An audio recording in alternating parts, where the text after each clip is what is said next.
Hey traders, welcome to Charts and Coffee. Hope everyone's having a good Monday morning. We have a lot going on this week. Most of it not today, but if you've checked out the Top Tier Outlook newsletter, you know that we have a number of FOMC speaking engagements. They just won't shut up this week. Most importantly is Powell tomorrow and CPI on Wednesday. So we have two major macroeconomic events that are ready to adjust what we are all collectively expecting from the Federal Reserve for September potential. I'm going to basically look at it this way. July is still mainly most expected to be a hold, while we have December most expected to be where we have at least one, if not by that meeting, the second rate cut of the year. September is really going to be where the decision making is in play, meaning that if the CPI number is flat or cool, right, lower than expected, we could see that September expectation rise. If that number is hotter, September is basically going to be off the table. Now, we hear from Powell first. Now, it's not out of the question that he knows what that CPI number is going to be. So we're really going to have to listen to how optimistic Powell is about getting two rate cuts in this year as opposed to simply one. And that's really where much of this week's numerous FOMC speakers, including Powell and the CPI, that's how it's going to play out. Now, of course, within all that are our trades. Are we going to see pullbacks if we see a hotter than expected CPI? Absolutely. The hot CPI reduces expectations for rate cuts, and equities pull back, treasuries pull back, the US dollar strengthens, the euro weakens. So those are how the dominoes are most likely to fall when we get that data, when we hear from those FOMC speakers. The most unknown is whether or not the speakers are going to be on the same page, because we've seen throughout April and even in May, that FOMC speakers are not on the same page. They're all still sort of talking their opinion. They're not sort of falling in line with what Powell says. And that's going to continue to be a challenge for all of us when we get these mixed messages. If you want to know what mixed messages feel like, what macroeconomic confusion feels like, looks like, it's what we saw in April. That's when we have some FOMC members talking about rate hikes while Powell's still on track, at least preparing the markets for potential rate cuts. And then everything just goes sideways, literally sideways. Okay. All right. So as always, gang, if you have any questions, feel free to type them in and we will take a look at what we've got going on today. All right. So first up is, let's jump on over to our questions. Good morning. Good morning. Delta is asking about NEE. So yeah, Delta, we've got a couple of these more defensive symbols on our watch list. We actually have an open position that we've had for many, many days now in XLP. NEE is the number one weighted stock in the XLU. So if I'm taking a look at NEE, I want to see what XLU is up to.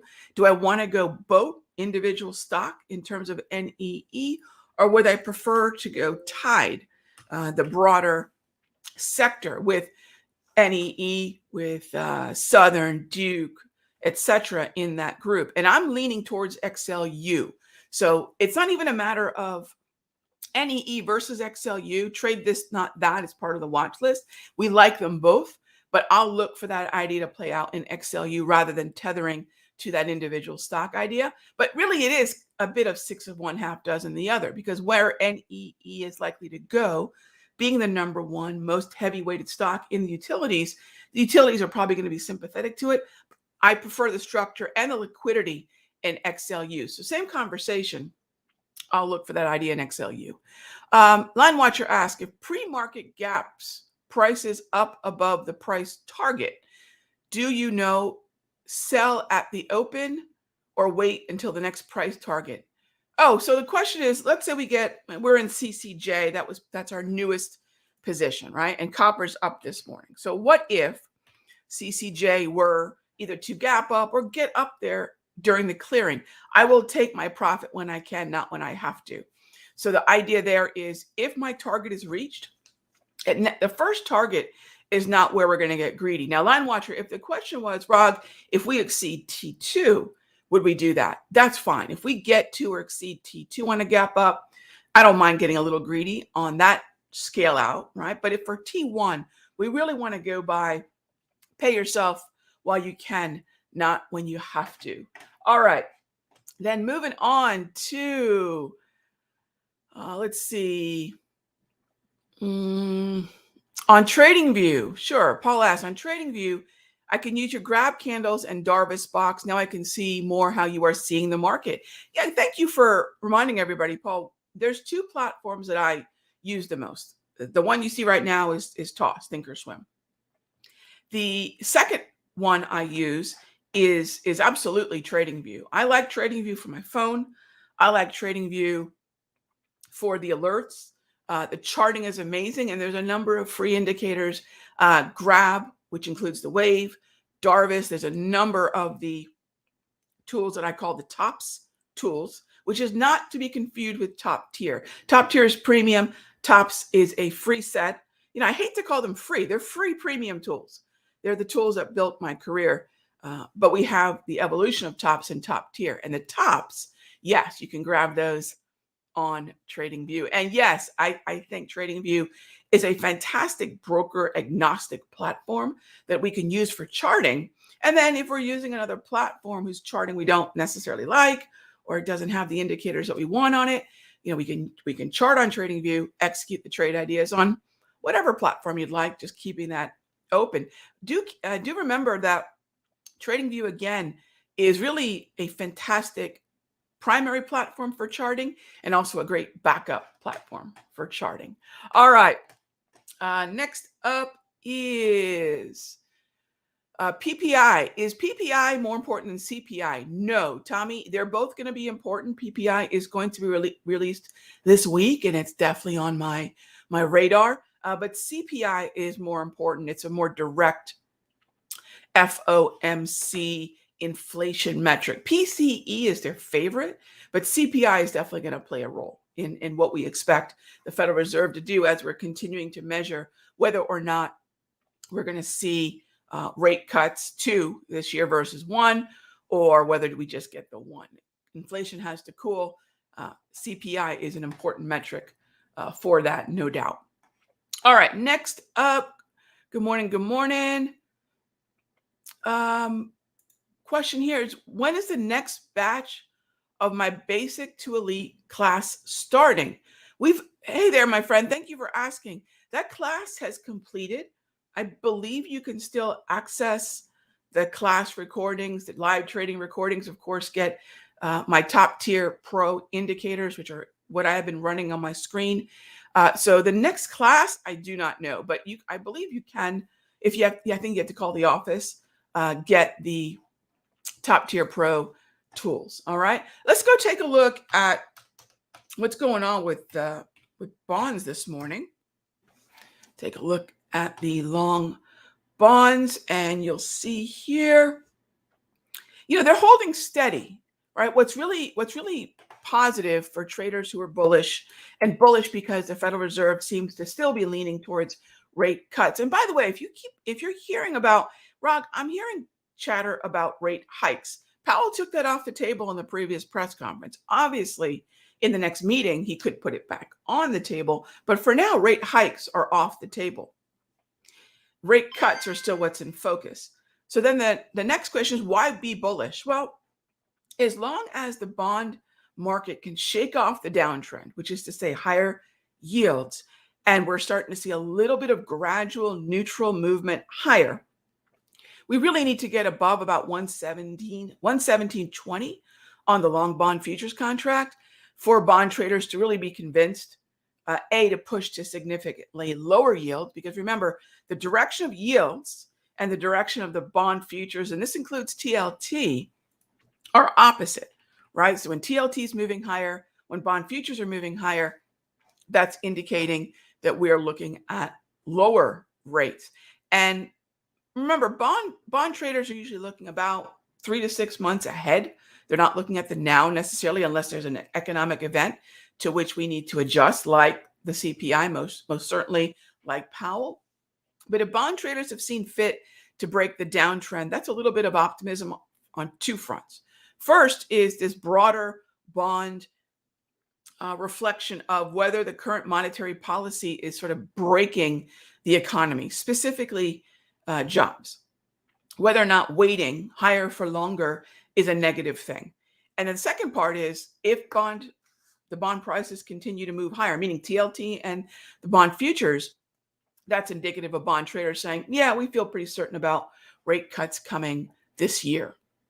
All right. So related to that, Kathleen asks, does the movement in DXY, meaning our US dollar, and the bond market have any significance? So please remember this, and this is oftentimes there's two things to mention about that question. First of all, how do we look at the dollar?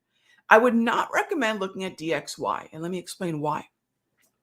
DXY is a basket of currencies. So it's the US dollar versus a number of other currencies, euro, yen, pound, and three others. Now, I want a pure look at the dollar. And the best way to look at the dollar is through the euro. And the easiest way to pull up the euro, everyone can do this, is look at the 6E futures. 6E futures represent the euro versus the US dollar. That basket that I alluded to earlier, that is 58% euro. It is by far the largest weighting. So the US dollar and the euro have a 90+% negative or inverse correlation. One ticks up, the other ticks down. And that's where I want to keep in mind that the best way to look at the dollar is the euro. So pull up 6E. The second part of that is this notion that if yields are up or down, or if the US dollar is up or down, that directly affects equities, that directly affects stocks. So I'm going to say something that most traders won't tell you. It does not. Okay, wait a minute, Rog. I keep hearing if dollar's weak, that's good for equities. If the yields are low, that's good for equities. That's actually not directly true. So think of it this way. Over all of that, the equity markets, the currency markets, the treasury markets, right, is monetary policy. If monetary policy is leaning dovish, what does that bird mean? That the Fed members are more likely to cut rates. As long as that monetary policy is dovish, it weakens the US dollar and it weakens yields, which is to say it strengthens TLT and bond futures. So it's monetary policy. And then if that monetary policy is also favoring lower yields, equities will like that too. So it's one impact, monetary policy, dovish, hold, or hawkish, that will affect the dollar, that will affect yields, and affect equities. Now, a lot of traders erroneously think it's the bond market and the euro affecting what's happening in equities, but actually it's their shared respect for what the Federal Reserve is going to do with rates that moves the dollar around, that moves yields around, that moves the equities around. Now, if you've been watching Charts and Coffee for any length of time, you've seen where I pull up. In fact, let's do it now. Some of you may not have seen me do this. You might say, okay, Rog, but that is absolutely not what I hear in other analysis. And fair enough. So let me show you what we do to make these kinds of decisions. So if you take a look at what's going on with the euro, let me just move this over so I can actually put the symbol in. All right. So here's the 6E this year. What have equities large, take April out of it, what have we seen so far mostly for this year? We've seen rising equity prices. I mean, we hit all-time highs a new number of times through Q1. So we have an overall uptrend in equities. Regardless of what's happening now, step back and look at the last 4 to 6 months. There's no question it's been overall moving higher. But take a look at the euro. It really hasn't been participating, because if the euro were affecting equities, meaning the dollar weakness is bullish for stocks, this would be in an uptrend, and it's not, right? So if there's that direct relationship, 6E should look like the S&P. Same thing with bonds. If lower yields were the main thing moving equities, meaning what bond market prices are saying about yields should move equities, this is the entire year on the bond market. Once again, if lower yields were the main catalyst, if bonds were really that influential on equities, this should look like an uptrend, shouldn't it? Because again, remember what ES, NQ, YM have been doing largely this year. They've been moving higher. So those symbols should look like this, and they don't, which reminds us it's fine to say certain things. It's fine to continue to say things like sell in May and go away, but repetition doesn't make it true. And there's a lot of really bad, misguided, not data-rooted advice that floats around in stock trading land and in futures trading land. And those are probably two of the most egregious, that it's bonds alone, that ZB, if ZB is moving higher, S&P will move higher. We've seen all year long, that's not really in sync.